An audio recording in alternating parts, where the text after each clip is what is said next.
This video covers the auditing of an organization's manufacturing process, and in this video specifically we focus on how is the layout of the manufacturing cell designed and any changes managed.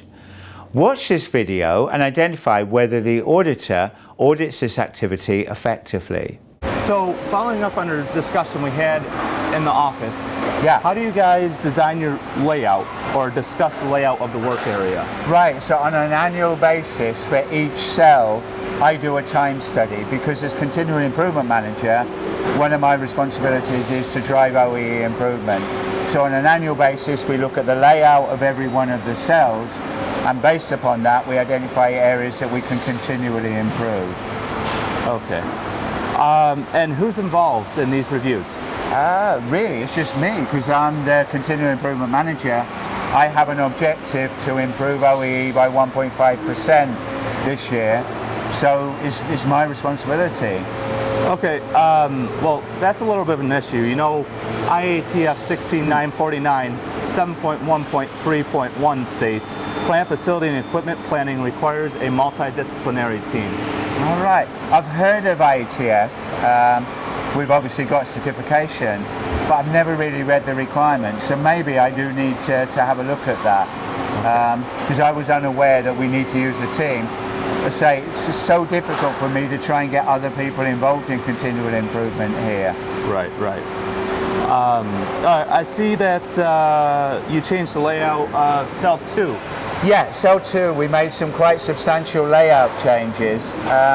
We were having a problem in meeting customer targets, so my aim was to get a 1% OEE improvement by laying out this conveyor. We changed the layout of the conveyor on the machine, and also we changed the layout of the back of the cell there. So we did some quite substantial changes on this cell. You informed the customer that you changed the cell, correct?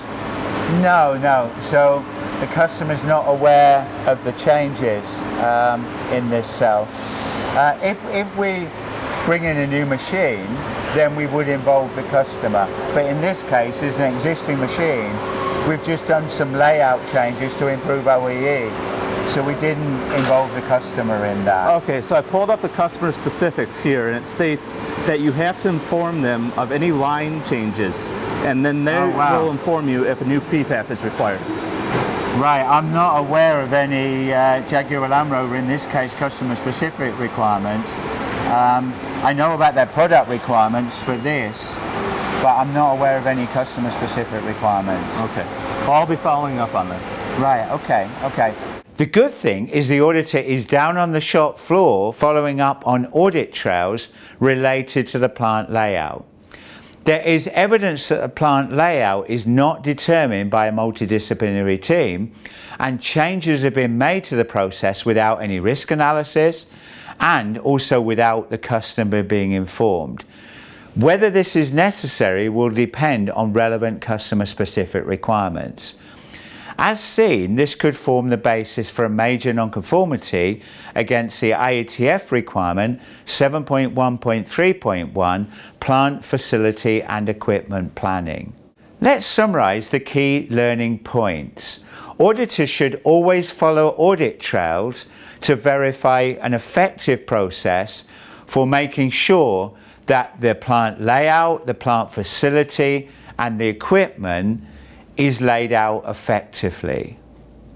In auditing, reference should be made to any relevant customer-specific requirements to ensure effective implementation, particularly if we are thinking about making changes to the plant layout.